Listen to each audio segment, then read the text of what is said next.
All right, let's add subtract fractions with different denominators. Okay, first I want you to remember that how to find equivalent fractions.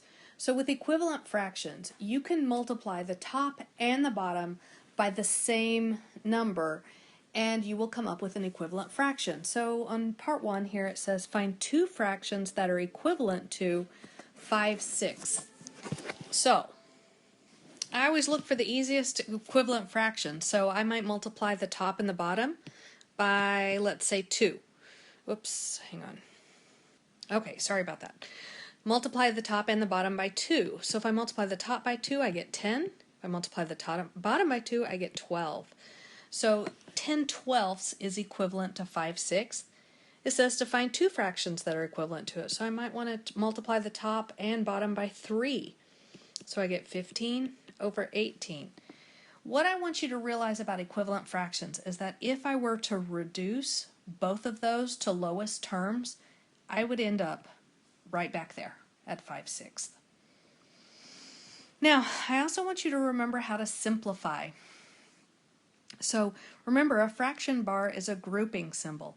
So you have to follow the order of operations as far as grouping symbols goes. You want to do the stuff on top, and then you want to do the stuff on bottom, and then you want to divide those or reduce the fraction if possible. So what the top or the numerator becomes is 1 plus 15. The bottom becomes 4 plus 4. 1 plus 15 is 16. 4 plus 4 is 8. Now I can reduce this. 16 over 8 is the same thing as 2. If you were using a calculator on this problem, please, please, please type in the parentheses where I've printed them. Otherwise, you're going to get the wrong answer. Try it and see. Okay, I'm throwing out these letters at you. LCD. LCD stands for lowest common, having a tough time writing today, denominator. Lowest common denominator. Some people say least common denominator. Either way, it's the smallest denominator or the smallest number that both numbers can go into. Now, this is where people sometimes have a tough time. They wonder, I don't know what the lowest common denominator is. Here's my trick. This is what I do. This isn't for everybody, but it's what I do. I grab my biggest number, and in this case, it's 18. I grab my biggest denominator, and I start writing out multiples of the biggest one. So 18 is the first, 36 is the next, then there's 54, and so on. What I do as I write each number down is I ask myself if the other denominator, will go into any of those numbers. So 12 will not go into 18 evenly, but 12 will go into 36 evenly. So in this case, the LCD, or lowest common denominator, is 36. This page right here shows you another way of finding the lowest common denominator. What they did is they created factor trees. So if you write a factor tree for 12, you get that 12's factors are 2, 2, and 3. 18, the prime factors are 2, 3, and 3. And so in order to find the lowest common denominator, you take 1 from each column. And that's how you come up with 36. 2 times 2 times 3 times 3. So this is just another way of finding the lowest common denominator. I think my way is easier, but then again, that's just my preference. Okay, so I'm going to show you both methods for this one. 15 and 24. Again, Stacy's method. I grab the 24 and I start writing down the multiples of 24. Will 15 go into 24? No. I know because 15 ends in a 5 that my multiples can only end in 5 or 0, or else 15 will not go into it. So the next multiple of 24 is 48. I know that 15 will not be able to go into that as well. The next one is 72. 15 will not be able to go in there as well. Next one, 96. Nope, not going to happen. Next one, 120. That might work. It ends in a 0. So on my calculator, I'm grabbing my calculator, 120 divided by 15, and I get 8. So it does go in evenly. So it looks like 120 is my LCD between 15 and 24. So now let me show you the factor tree method.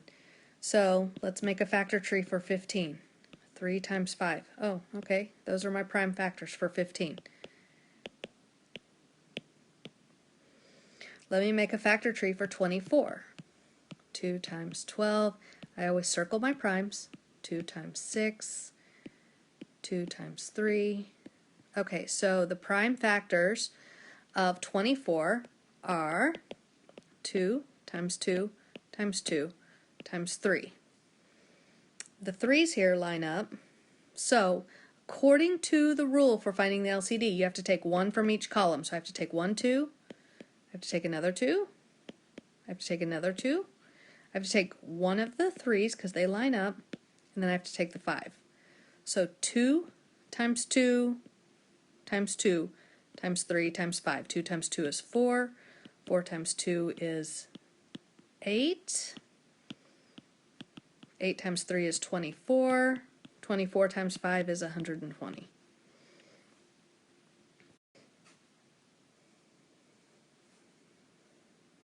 Okay, so next thing I want to do is I want to convert 1 over 4 and 1 over 6 to equivalent fractions with a denominator of 12, and it tells us that 12 is their LCD. So I'm going to convert 1 over 4 to something over 12. What did I have to multiply 4 by to get it to be 12? I had to multiply by 3, so you have to multiply the top by 3 as well. So 1/4 turns into 3/12. I'm going to convert 1/6 now to something over 12. So what I have to multiply 6 by, I had to multiply 6 by 2. 1 times 2 is 2. So 3/12 is the same as 1/4. 2/12 is the same as 1/6. They are equivalent.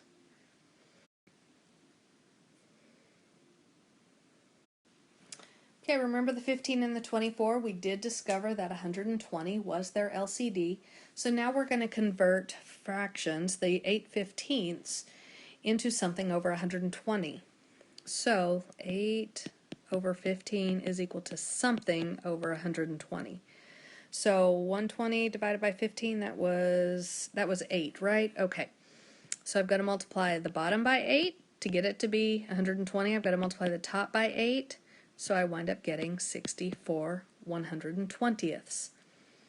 That is the equivalent fraction. So on the bottom, 11/24, I'm going to convert that to something over 120. Well, what did I have to multiply 24 by to get it to be 120? I had to multiply it by 5. So 11 times 5 is 55. So 11/24 is equivalent to 55 120ths. 8/15 is equivalent to 64 120ths.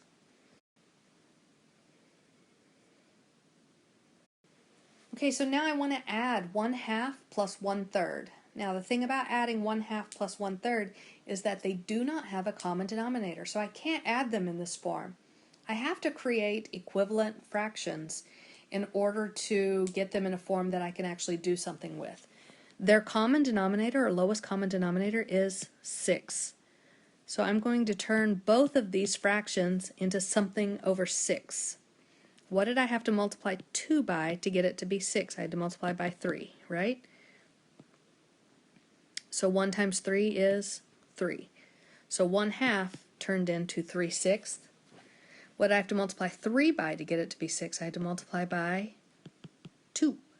So I'm going to multiply the numerator by 2 as well. So 1/3 turned into 2/6. Now I can add my numerators together and I get 5/6.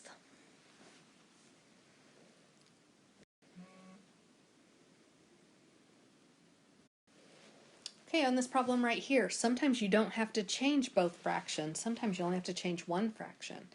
And in this case, our common denominator is 4. So I only need to change 1/2 to something over 4. So what would be the equivalent for 1/2 to something over 4? Well, it would be 2/4 minus, in this case, -1/4. Do you see that we have a double negative here? That means that we're actually going to add these guys together. So now I'm going to add my numerators. 2 plus 1 is 3. My denominator does not change. It's now 4.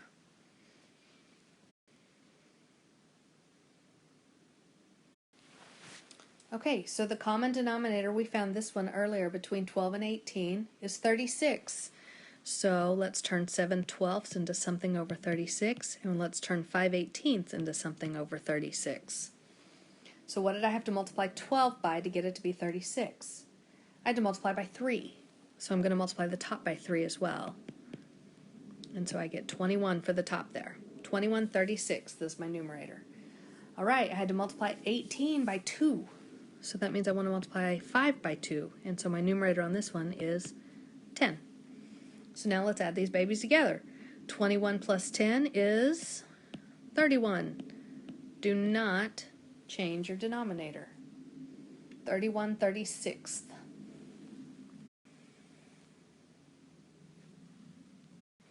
Okay, on this one we discovered earlier that the common denominator between 15 and 24 is 120. So what did we have to multiply 15 by to get it to be 120? Well, we had to multiply by 8. So I'm going to multiply 7 by 8, and I get 56.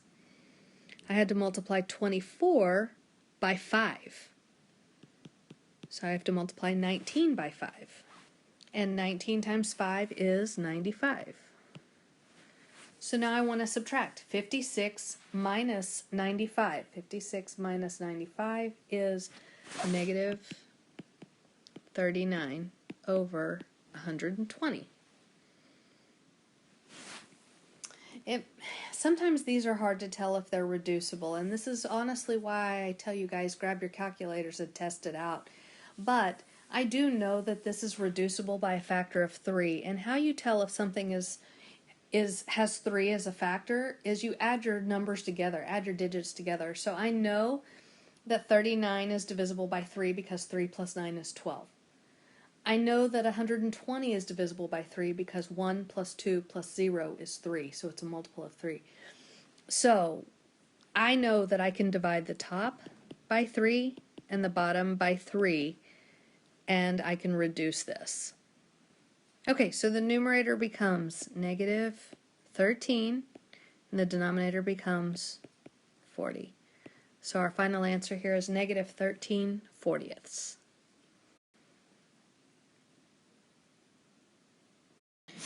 Okay, for this problem right here, it does seem like whenever the denominators get bigger, that the problem becomes just slightly more difficult. Again, I'm going to start off grabbing my biggest denominator. So I'm going to grab 42, and I'm going to start writing the multiples of 42 in order to find my lowest common denominator. So 42 times 1 is 42, 42 times 2 is 84, 42 times 3 is 126. Now, I know that 30 can't go into this one, I know it can't go into this one, and I know it can't go into this one. 30 ends in a 0, so I know that the number, the lowest number that it's possibly going to be able to go into has to end in a 0. So I'm going to keep going. 42 times 4 is 168. 30 will not go in there as well. 42 times 5 is 210. Oh, now 30 will go in there. So 210 is my lowest common denominator. So I'm going to rewrite negative 11/30 as something over 210. And what do I have to multiply 30 by to get it to be 210? Well, I've got to multiply it times 7, so I've got to multiply this times 7. So I get negative 77 over 210 is what negative 11/30 turned into. Now I'm going to turn 23 over 42 into something over 210. So what did I have to multiply 42 by to get it to be 210? I had to multiply it times 5. So I'm going to multiply the top by 5. And I get 115. So now what I need to do is I need to take a look at this. So I'm adding negative 77 plus 115. So on my calculator, I'm going to type in negative 77 plus 115, and I get a positive 38 over 210. Now, the thing about this is you can see that they're both even numbers. And since they're both even, I know that at the bare minimum, they're divisible by 2. So I'm going to divide top and bottom by 2, and I get 19 over 105, and that is my final answer.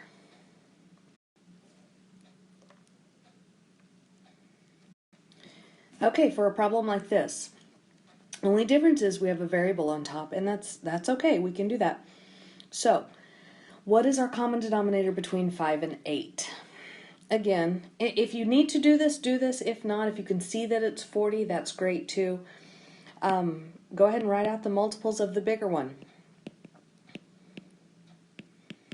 Yep, I know that 40 is my lowest common denominator. So I'm going to turn 3 over 5 into something over 40. So I had to multiply by 8. I'm going to multiply that by 8. So I get 24 over 40. Now I'm going to turn 8 into something over 40. So what do I have to multiply by? I have to multiply by 5. X times 5 is 5x. So now I need to add my numerators together. And they're not like terms, so I can't really do much other than just rewrite it like this. That's really as good as this thing gets. You can't do anything else to it.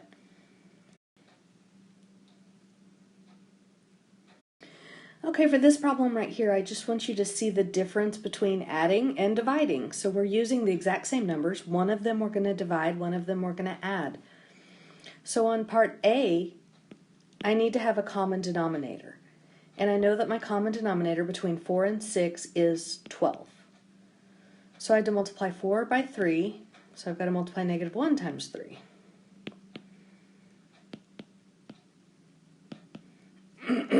I have to multiply 6 by 2, so I've got to multiply 1 by 2, and so I get 2. So negative 3 plus 2 is negative 1, and I don't add my denominators together. So that's part A. Part B, I don't have to have a common denominator when I divide, but I do have to keep the first one, change my sign to multiplication, and flip my second one. And so now I have where I can reduce the 4 and the 6, and then I'm going to multiply straight across, and I get negative 3 over 2. And I like negative 3 over 2. You could give me negative 1.5, and I would give you full credit for that, but I really do prefer the reduced improper fraction.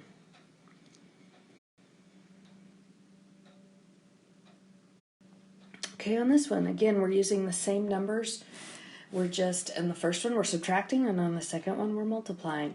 So in the first one, because I'm subtracting, I do have to have a common denominator. And so my common denominator between 6 and 10, some of you want to go ahead and multiply by each other. So 6 times 10, you would call it 60. That is a common denominator. It's just not the lowest one, and it doesn't hurt anything to use 60 as your common denominator. It's just you'll have to reduce more at the very end. But really, the lowest common denominator between 6 and 10 is 30. So I multiply by 5 there, got to multiply by 5 up there. So I get 25x on top minus, got to multiply by 3 there, so I got to multiply by 3 up there. So on part A, I get 25x minus 9 over 30.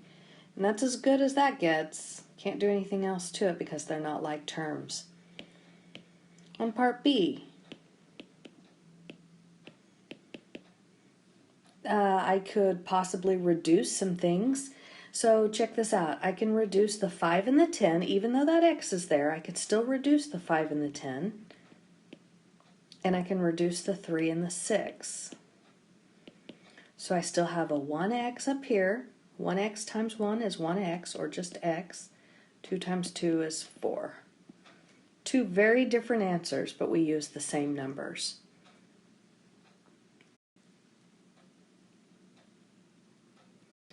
Okay, on this one we're going to evaluate twice with two different numbers. So on the first one, we're still going to use x plus 1/3, but on the first one we're going to do x equals negative 1/3. So I'm going to put this negative 1/3 right here in for x right there. So I get negative 1/3 plus 1/3. Whenever you add something to its opposite, you always get 0. Okay, on part B, let's add negative 3/4 to 1/3. Negative 3/4 plus 1/3. I do not have a common denominator, so I have to get one. Common denominator between 4 and 3 is 12. So I get negative 9/12 on the first fraction, and I get 4/12 on the next fraction. Negative 9 plus 4 is negative 5/12.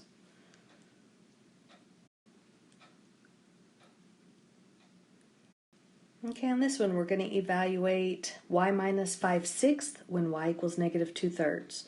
So I'm going to put negative 2/3 in for 5/6. I need to have a common denominator. The common denominator between 3 and 6 is 6. So I get negative 4/6 there. Don't have to change the second one. Negative 4 minus 5 is negative 9/6. I will not accept this for full credit because it is reducible, and 3 will go into the top and 3 will go into the bottom. So negative 3/2.